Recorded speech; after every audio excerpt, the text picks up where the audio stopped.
Bien, muy buenos días a todos y todas. Vamos a ir ubicándonos, lo que faltan, para iniciar esta primera sesión.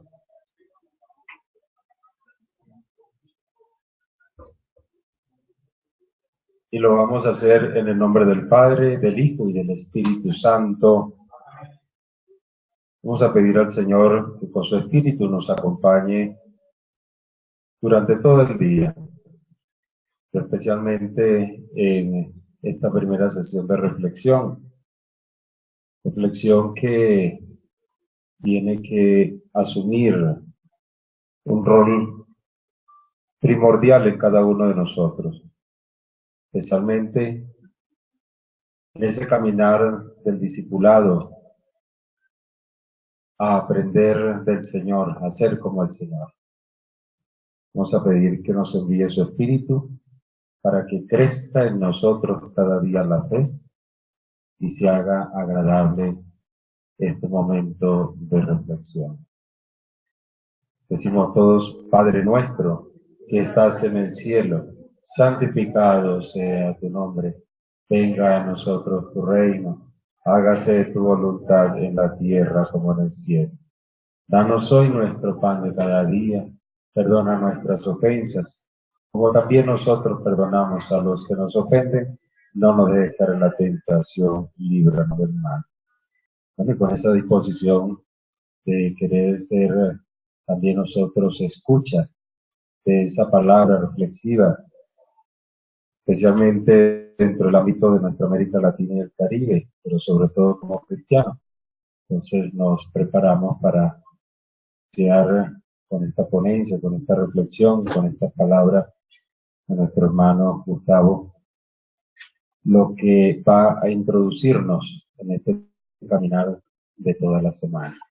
Le dejo a Lorenzo para que haga su presentación y sobre todo pues comparta con nosotros en ese caminar desde Chile y desde también nuestra tierra América Latina y el Caribe, todo lo que viene a ser unas propuestas de alegría, de gozo, de esperanza en el Señor a través de nuestro hermano Gustavo.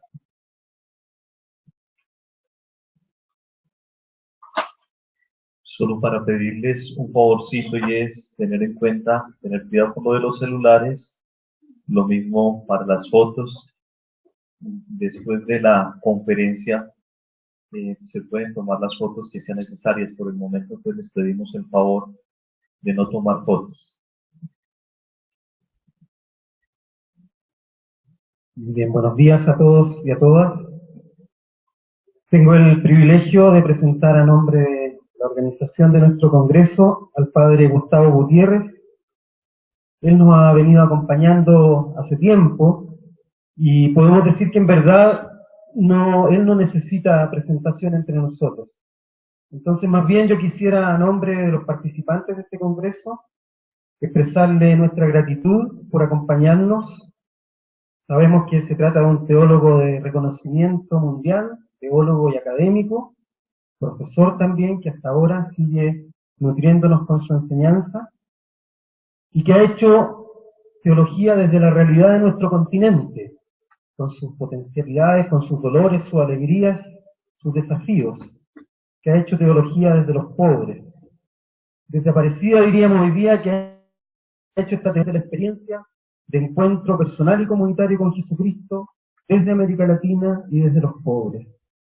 Y también desde un profundo compromiso y amor hacia nuestra iglesia. Entonces le agradecemos profundamente al Padre Gustavo su presencia entre nosotros.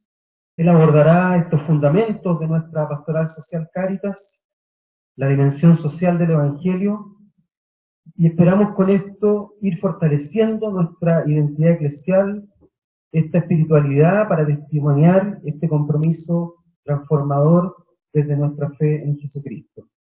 Muchísimas gracias, Padre Gustavo, por estar con nosotros, y lo dejo entonces la palabra.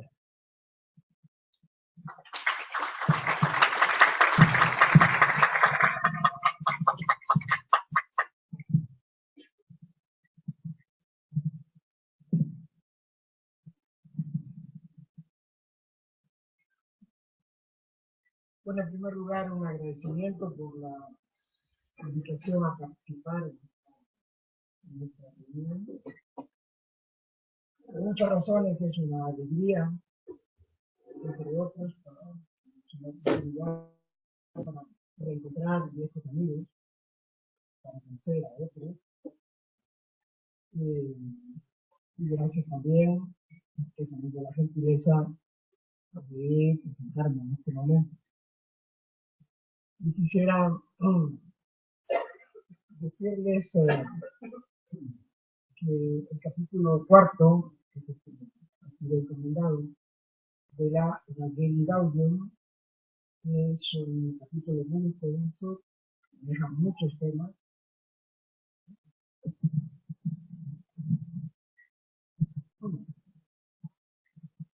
Perdonen, no sé si va la, si no escuchaba yo no sé si me han oído antes, pero bien, retomo nomás. Decía que este capítulo es un capítulo muy importante en la exhortación. Hay en él una inmensidad de temas que habría que escoger, cómo entrar, de intentar una lectura a partir de unos cuantos puntos a ese tema, pero a ese texto, pero queda, por supuesto, mucho más que no podrá, en verdad, estar presente. Pero en fin, quisiera verlo en tres puntos. El primero es un intento de ver dos perspectivas que me parecen que no solamente son válidas para este cuarto capítulo, sino para muchas de las intervenciones del Papa Francisco, que creo que nos dan como una clave, pueden darnos, haber otros aspectos de clave también, pero pueden darnos una clave un poco para una cierta lectura de los textos que me corresponden, pero como digo, va mucho más allá, dada las diferentes intervenciones del Papa. Mi propuesta es esa, y voy a comentar, ese es el telón de fondo del asunto, voy a comentar la primera frase de ese cuarto capítulo. Evangelizar es hacer presente en el mundo el reino de Dios. Definición clara, por supuesto, de alguna manera tradicional también, en el mejor de los sentidos, corta, y que yo creo que dice mucho del enfoque que da a ese capítulo, pero ya digo también a otras intervenciones del propio Papa. Es una lectura, entonces, entre otras, una lectura que puede hacerse de este momento tan especial que estamos viviendo, este Kairos, como mucha gente dice, y con toda razón. Hablé de dos perspectivas, comienzo con la primera. Creo que en la enseñanza del Papa Francisco hay un acento muy fuerte en la atención a la historia humana. Valorar esa historia humana en lo que tiene precisamente de humana y lo que tiene también naturalmente de relación con la perspectiva de fe, etcétera. Pero esa es muy, la realidad cotidiana aparece muchas veces. Cuando habla del hambre, por ejemplo, uno se pone a decir esto no puede ser, ¿no es cierto? El hambre acá, hay más comida en este mundo, en este planeta que podría salvar a muchas personas. Quiero decir, hay una relación, he dado un ejemplo, pero en esto caso se podría dar 100, literalmente hablando. Y la frase inicial dice en el mundo. Bueno, es eso, es una atención al mundo, pero no como una abstracción para decir lo que no es religioso, sino para decir cuál es el ámbito en el que se mueven los creyentes. Nos movemos los creyentes y más allá de eso, naturalmente todos los seres humanos que está en el mundo. Y hablar así, decir que se valora la historia, es entonces reconocer un hecho evidente de la historia que es su movilidad, su dinamismo. Ya aquel que dijo que la historia se repite era un ocioso que no quería trabajar. Y entonces inventó ese asunto. Jamás se repite la historia, jamás. Se puede parecer, ¿no es cierto?, si uno no la analiza bien. Pero hay una novedad, hay algo que camina siempre, y eso lo podemos notar, voy a hacer referencias a eso más tarde. Este primer punto es un poco introductorio a otros dos.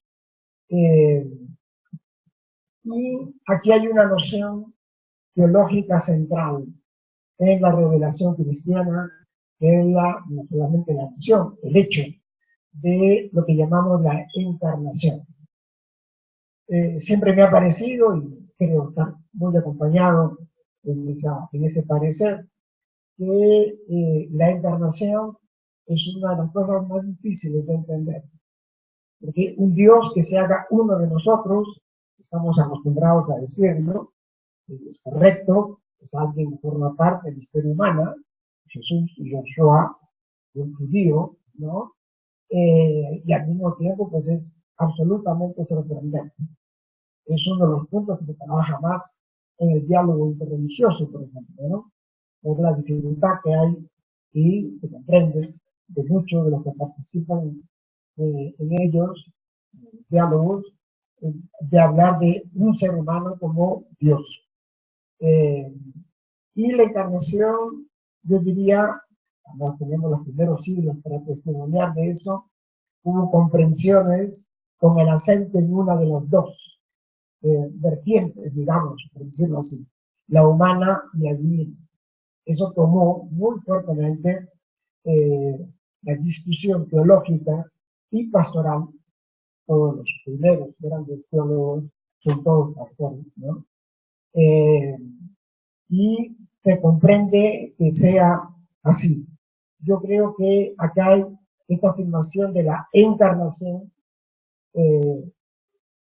Hablé de la valoración de la historia, pero precisamente la historia la valora el Papa porque allí, en el centro de ella, de alguna manera ve a alguien como nosotros, en el lado humano, y que es Dios presente.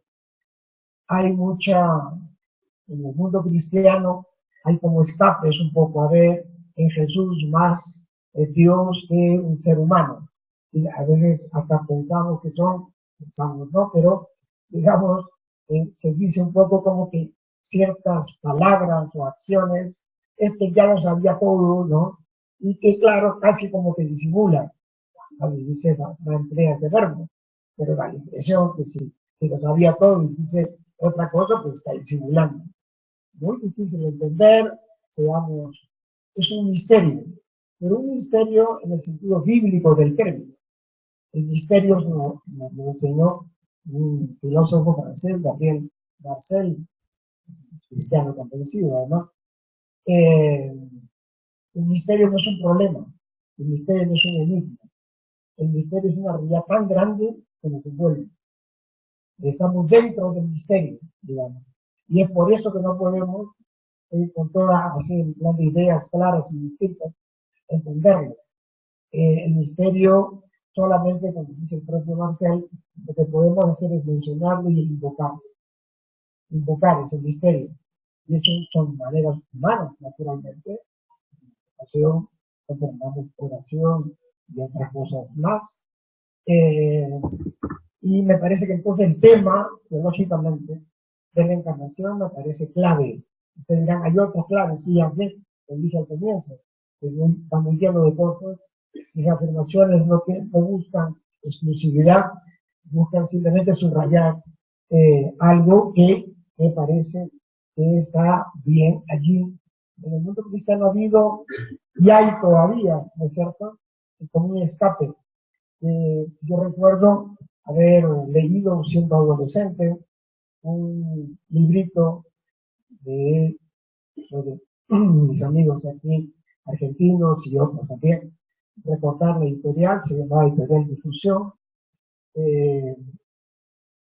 y leí esta frase que me impresionó mucho: una derrota ante los hombres es una victoria ante Dios. Y yo me pasé unos años de victoria en victoria ante Dios, porque me pareció que era una cosa seria, hasta que me di cuenta que no era posible. Pero claro, a la medida que estaba, ¿no?, y leyendo ese tipo de libros, y eso es una manera de no valorar historia. Es decir, lo que me va mal en este mundo, entonces me va bien con Dios. Bueno, no hay relación, ¿no? Puede ir mal, bien, mejor, no importa.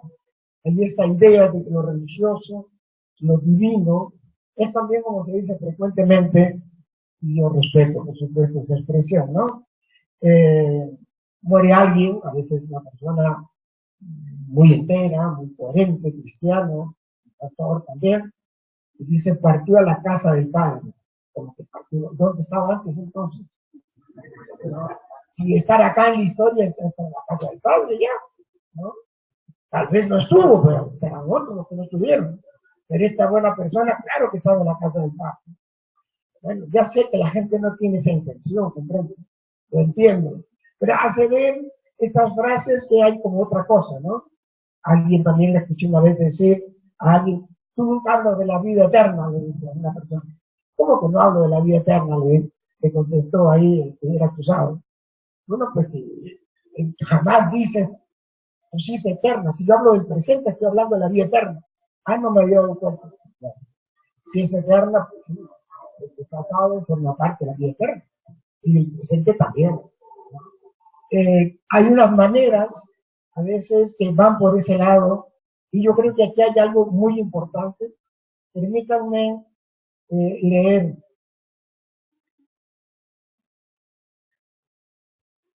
algunos textos del Papa Francisco. Es el número 183 de la exhortación. La evangelización no sería completa si no tuviera en cuenta la interpelación recíproca que en el curso de los tiempos se establece entre el Evangelio y la vida concreta, personal y social del hombre. Esa relación, eso se da. No creo que uno diga: no me había dado cuenta, no, lo sabemos, pero esa afirmación la tiene muy dentro y la expresa de muy diferentes maneras. Leo otros textos, todos ellos brevísimos. La palabra está en los números 179. La palabra de Dios enseña que en el hermano está la permanente prolongación de la encarnación para cada uno de nosotros. Mateo 25. Les diste de comer a un pobre, a mí me lo dice, ¿no? Es la prolongación de la encarnación.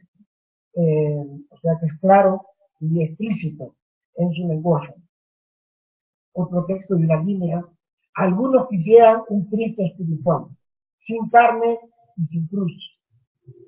Y creo que es verdad, ¿no? Otra: la verdadera esperanza cristiana que busca el reino escatológico siempre genera historia, ¿no? La esperanza en el amor de Dios genera historia, que mueve la historia, invita a proyectos, ¿verdad? Creo que estas afirmaciones van en la línea que acabo de decir, y leo otro texto de un par de líneas. El imperativo de escuchar el clamor de los pobres se hace carne en nosotros cuando se nos estremecen las entrañas ante el dolor ajeno. Creo que esas maneras de hablar insistentes, porque uno puede tomar muchos más textos en la misma línea, ¿no? Dan muy fuertemente este tono de encarnación que nos permite, yo decía que podría darnos algo muy solemne de expresión, una perspectiva hermenéutica para leer otros textos. Y el de carne me parece notable, fuera de que es un tema también muy del obispo, del arzobispo Romero. Romero le gustaba hablar a las personas, llamarlas carne, carne viva, ¿no? Bien, el otro punto es diferente, es el que podríamos llamar el acontecimiento conciliar. Me explico sobre esta fórmula un poquito solemne, ¿sí? Yo creo que podemos hablar de un acontecimiento conciliar que tiene como tres elementos, ¿no?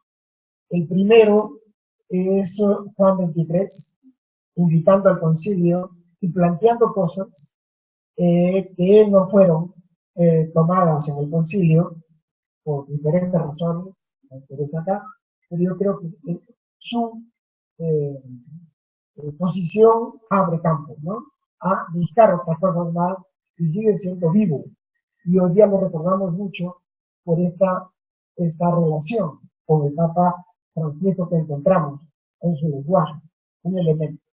Un segundo elemento, voy cronológicamente, es naturalmente el concilio mismo y sus textos, ¿no? Sus textos con su espíritu y su letra.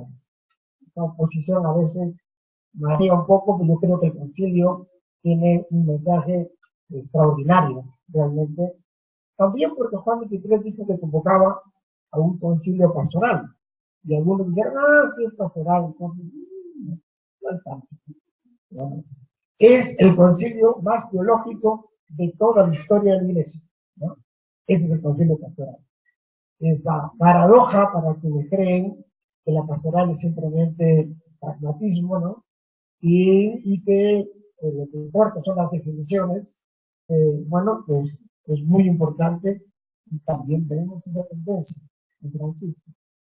El tercero es, perdonen el chauvinismo latinoamericano, la inmensa mayoría de ustedes lo son, o sea, digo, son los chauvinistas y no latinoamericanos.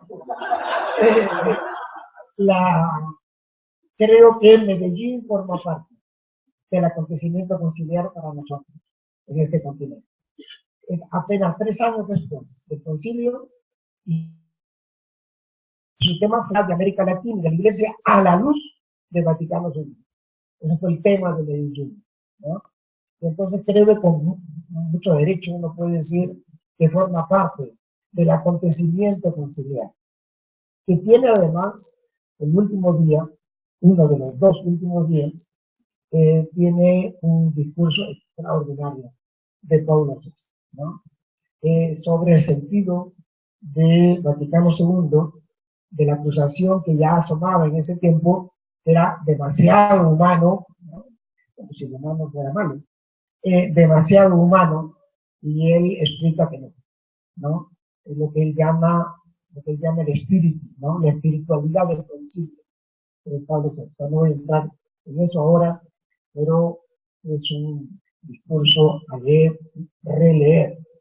Bueno, creo que este acontecimiento conciliar, no estoy diciendo nada nuevo, ya lo sé, es sumamente importante para la persona de quien estamos hablando ahora a propósito de su texto, ¿no?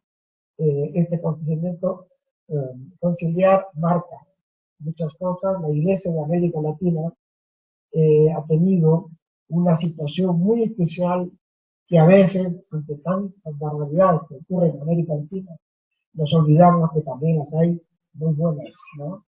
Y yo creo que la Iglesia de América Latina, no digo que la Iglesia entera, es decir, persona por persona, no, desgraciadamente, pero ha tomado una línea muy interesante, que se expresa en las conferencias episcopales, ¿no?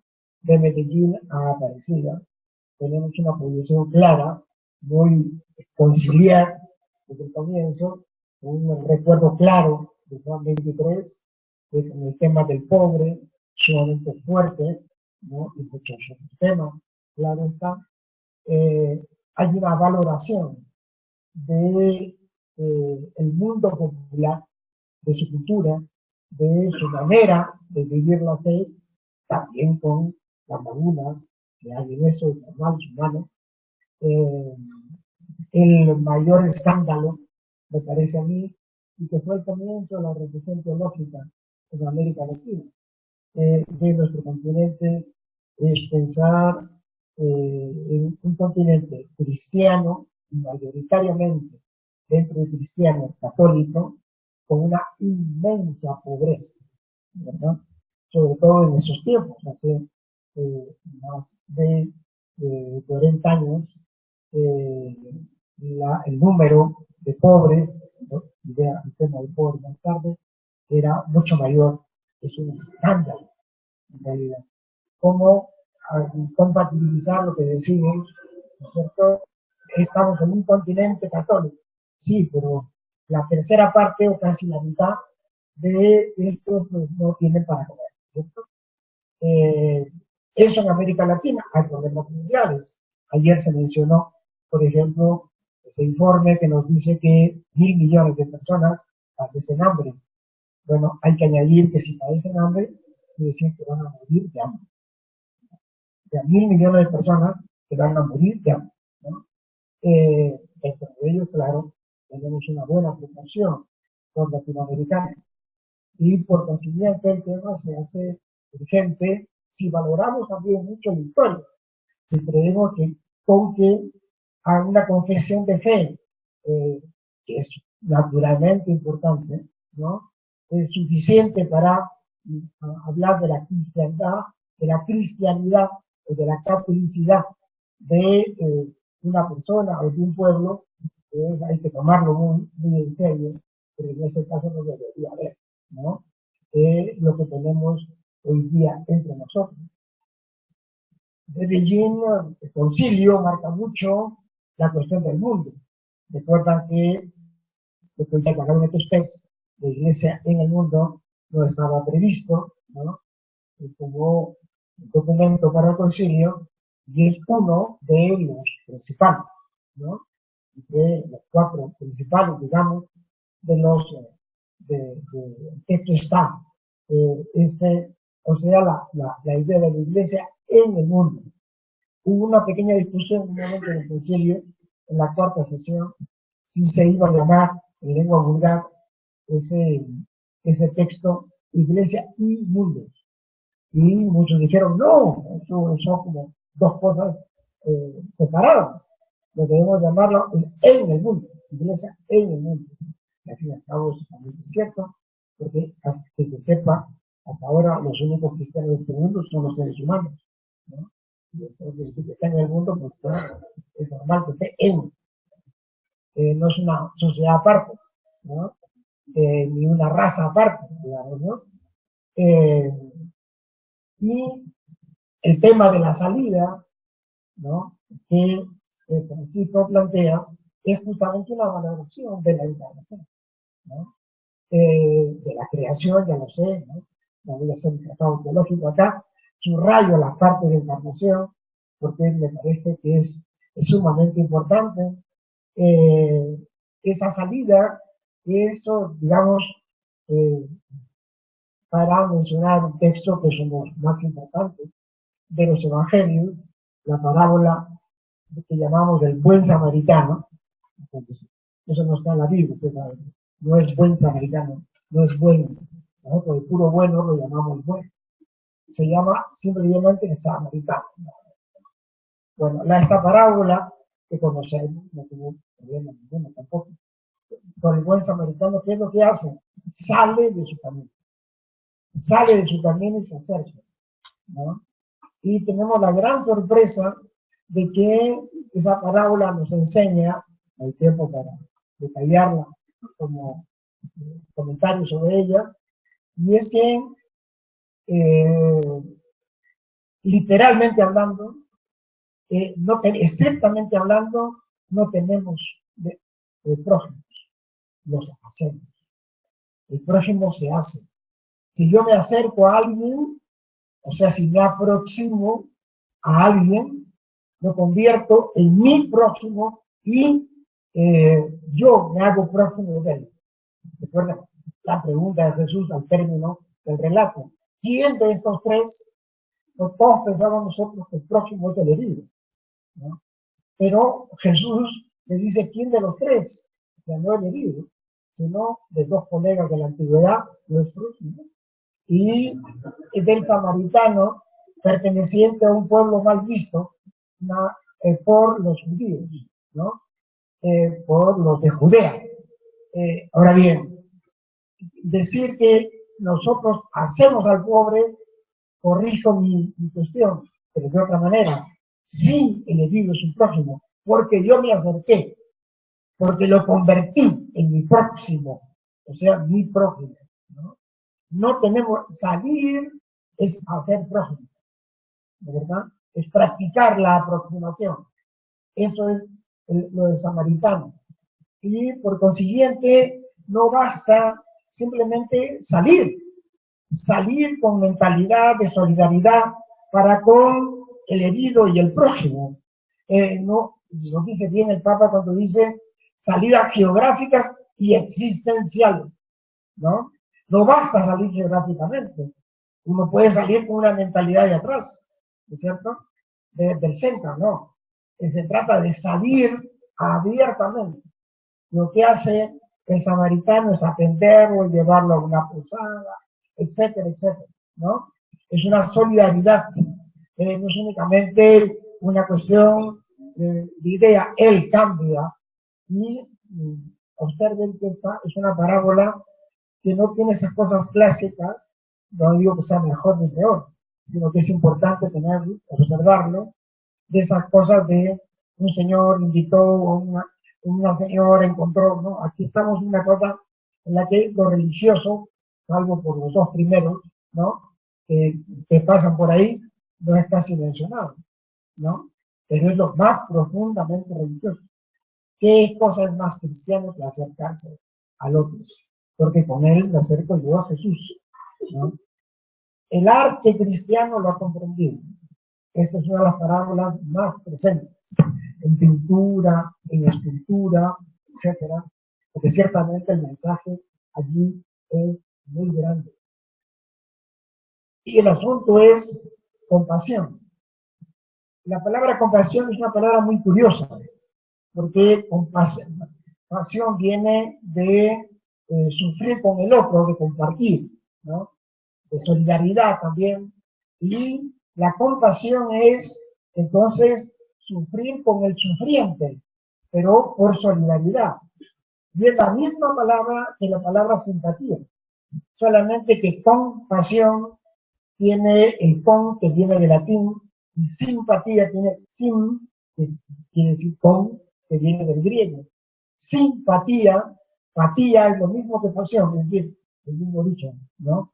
La simpatía es sufrir con el otro, o si se quiere, porque da la impresión de que no se va a dar de latigazos, ¿no? En realidad es hacer nuestro el sufrimiento del otro. Eso es la compasión. Si alguna vez no quieren usar la palabra compasión, es una palabra muy hermosa, pero a veces hay gente que no lo entiende. Pues entonces pueden lucir su conocimiento griego y dicen simpatía. Ya está. Porque es exactamente lo mismo. Etimológicamente la misma palabra. A esa, pero es decir, la salida entonces es una salida con una mentalidad distinta a la que siempre uno va, nada más porque yo encontré a alguien, lo ayudé, no, aquí hay algo mucho más profundo. Termino este primer punto con una mención a un texto bíblico que todos conocemos muy bien. Es aquel en el que Jesús dice, voy a hablar del óvulo de la viuda, ¿no? Que dice, esa mujer que apenas me puso 2 moneditas, ¿no? Ha dado más que los ricos, ¿no? Que también vinieron y pusieron dinero en la alcancía. Esto es muy bello, pero no es lo que me interesa ahora. Lo que me interesa en este momento es lo siguiente.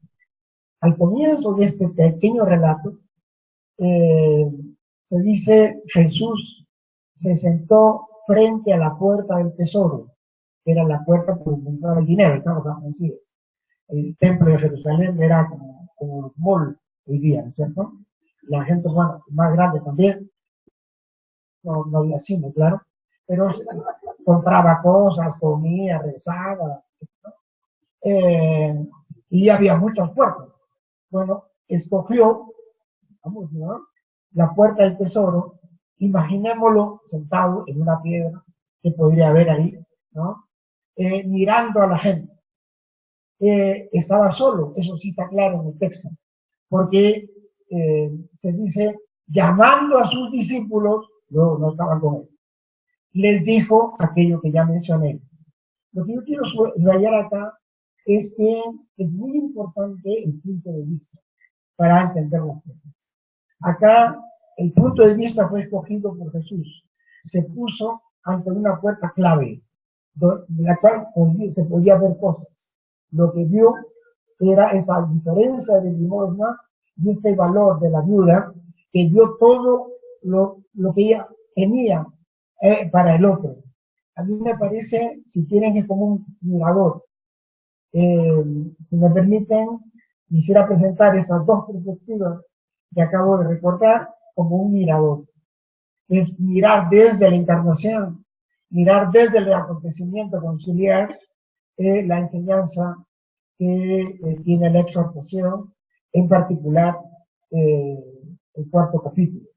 Es en esa idea de mirador, punto de vista. Hay maneras de escoger otras cosas. Si yo me pongo, por ejemplo, frente a una pared, 3 horas mirándola, no veré nada, ¿no? Absolutamente nada. Y hay gente que coge paredes para mirar. Si yo me la paso, no, es que ¿dónde está? ¿De dónde me pongo yo? ¿No, verdad? Si yo me pongo en un balcón y veo pasar por la calle gente y saludo a algunos porque son amigos, veo gente, amiga. Si realmente no estoy en un sitio así, pues no veo a nadie. O sea, el mirador es muy importante y ahí está un poco nuestra manera de ser, de actuar. Bien, paso a mi segundo punto. En este quisiera plantear lo siguiente. Es una cuestión aquí, yo diría, de espiritualidad. La espiritualidad como palabra, ¿no?, es tardía para hablar del seguimiento de Jesús. Esto viene de Francia, el siglo XVII, se usa mucho espiritualidad y es muy correcta además, porque la vieja palabra para eso era la sequela Christi, ¿no?, seguimiento, o era la imitatio Christi, pero secuela tiene el dinamismo de caminar, y Pablo dice, el cristiano debe caminar según el Espíritu, pero el Espíritu con mayúscula, pero algunos lo toman como con minúscula, y en lugar de tener espiritualidad lo que tienen es una almamidad, ¿no? Acabo de hacer una cuestión creativa, acabo de descubrir una palabra, ¿no? Voy a mandarla a la academia. Para gente, el espíritu humano, almamidad, no es almamidad. Aquí estamos ante el ser humano completo, ¿no es verdad?, que sigue, y nuestra distinción griega en diferentes, de cuerpo y alma, todo junto, ¿no? La espiritualidad es la vida cristiana. La espiritualidad es ser cristiano. Varias maneras, naturalmente, de ser y de alimentarse de modelos. Por eso que hay tantas espiritualidades en la iglesia, porque hay modelos de lo básico siempre, que es lo común. Bueno, en este punto quisiera hablar de lo que llamaría dos memorias. La memoria que conocemos muy bien, ya estoy mirando aquí el reloj y voy a acelerar un poco, disculpen. La memoria de la Eucaristía, hagan esto en memoria mía. Lo traen Lucas y Pablo, ¿no? Hagan esto en memoria mía. Pero intentamos. ¿Qué cosa es en memoria mía? Hagan esto, ¿qué? ¿La última cena? Sí y no. Sí es la última cena, pero ¿para qué? Para hacer memoria de Él. Hagan eso en memoria mía. Y Jesús no es únicamente el Jesús de la última cena. Jesús es el de la enseñanza del reino, es el de las curaciones, es el de las parábolas, es el de la muerte, la resurrección, todo es Jesús.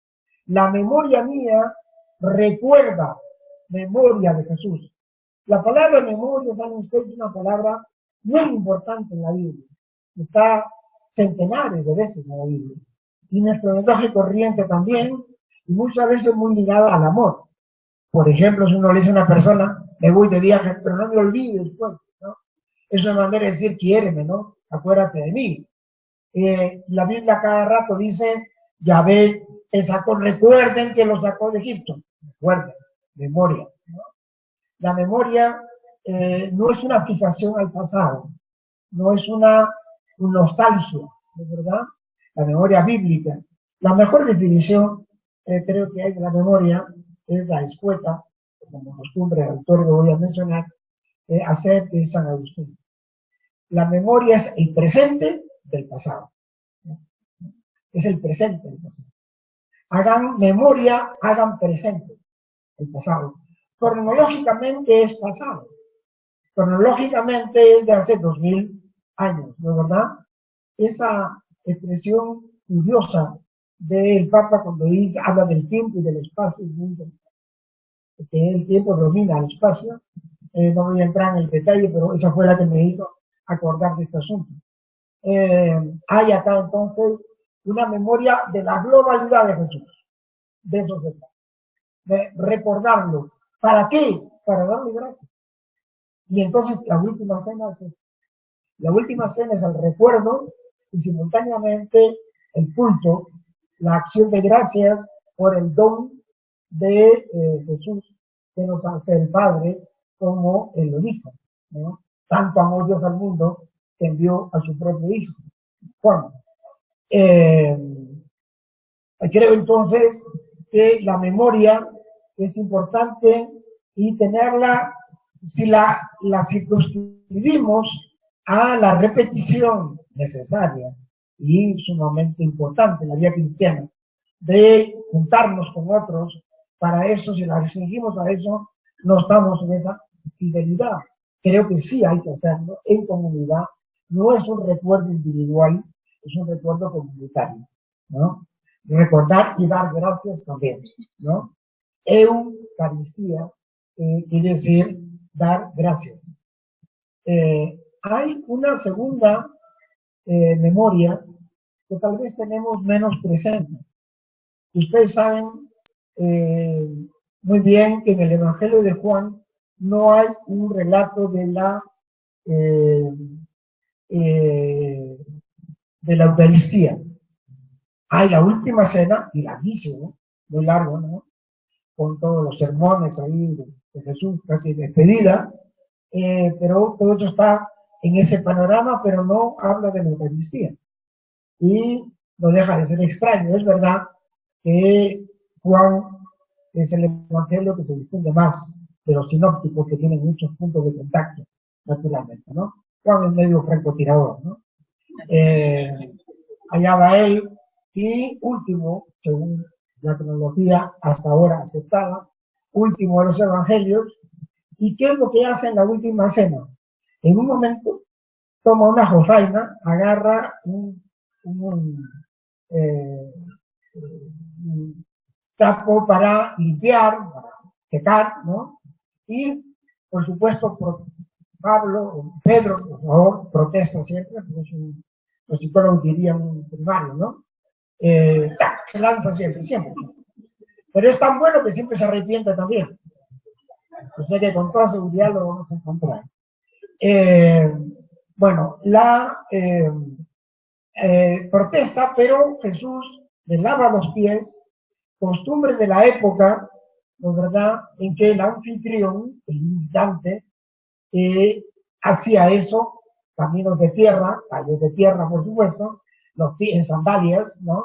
Los pies llegaban sucios, y entonces los acogía de esa manera, o le mandaba a sus sirvientes que les lavaran los pies. Era más suave. Acá, para casos principales, lo hacía el propio anfitrión, es lo que hace acá. Acogida y servicio humilde. El Señor, ¿no? Porque le dicen eso. Señor, le dice Pedro, ¿cómo vas a hacer tú eso, no? Y lo hace. Y la frase literalmente es la siguiente. Les he dado ejemplo para que ustedes hagan como yo he hecho. Para que ustedes hagan. No está la palabra memoria en la misma idea. No les dice lo he hecho porque en fin los quiero mucho, ¿no? No, es para que ustedes también lo hagan entre ustedes. Vayan por este mundo a lavar los pies, ¿no? Es decir, a acoger el significado que tenía en las costumbres de la época, ¿no? Y humildemente, además, porque es un servicio, se pone a los pies de los otros. Esa memoria es una memoria, ya diré que al final se juntan, pero quiero, para poderlos unir, las distingo. Es una memoria diferente a la memoria puntual, la de la Eucaristía. Recordar todo y acción de gracias, recordar todo lo que hizo Jesús, y esta memoria, y nosotros los cristianos debemos ser los testigos de estas dos memorias, no solamente la de la Eucaristía, la acción de gracias, con lo capital que es, la forma de oración, primera es la acción de gracias, ¿no? Sino también la del servicio. Y eso está de muy distintos modos en la Biblia. El texto que siempre impresiona, además, corto y contundente, de la carta de Santiago, la fe sin obras, de fe muerta, ¿no? Bueno, nada más que eso ya nos está mostrando estas dos vertientes, ¿no? La acción de gracias, la contemplativa. Sin contemplación no hay vida cristiana, pero sin amor al prójimo y compromiso histórico tampoco, tampoco. Ambas cosas. Es la otra memoria, si podemos decir así. Ya cuando se encuentra con Pilato, en el Evangelio de Juan también, Pilato le dice, te acusan de que eres rey, tú eres rey. Y la respuesta de Jesús, a veces mal entendida, es, mi reino no es de este mundo. Y entonces la gente dice, ya, del cielo. No, no, no. Mi reino no es de este mundo, no es un reino como el tuyo, como el de tu emperador que está en Roma, no. Es un reino de servicio, no de poder, de dominación. No es ese tipo de reino. No se trata de tierra y cielo, se trata de comportamiento en la historia, en la tierra, ¿no? Comportamiento de dos maneras, de tener poder para dominar o tener poder para servir. Poder se necesita en el sentido, no, de no hay que ponerse nervioso cuando uno dice poder, conocimientos, por ejemplo, ¿no es verdad? El conocimiento hay que ponerlo, es un poder, y si lo ponemos al servicio está bien. Si al contrario lo usamos para dominar o para pues, un interés puramente económico, profesional, pues ya no resulta, y eso es para dominar. Esa es la respuesta. Esta idea del servicio está muy clara en los evangelios, en este caso en el Evangelio de Juan. Yo quisiera ahora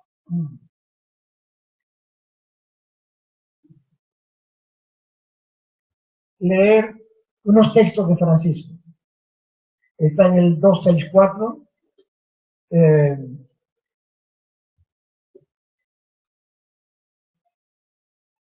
Tengo un problema muy grande de visión, bueno, de visión física, espera, no. Urge recobrar un espíritu contemplativo. Urge recobrar un espíritu contemplativo. Yo creo que es muy importante, lo dije hace un momento, es una vertiente capital de la vida cristiana. Nadie puede escapar, no hay que ser los contemplativos y los activos. Eso no es el asunto. Y cristiano puede ser las dos cosas. Lo otro se puede aceptar como vocaciones especiales, circunstancias, etcétera. Pues la dimensión contemplativa no es de lo que se encierra en el monasterio, no solo, es de todo cristiano, y también la otra, naturalmente. Creo que recuperar es importante.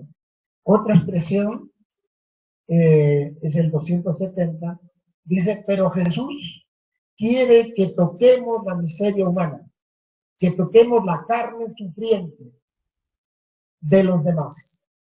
Estamos en el otro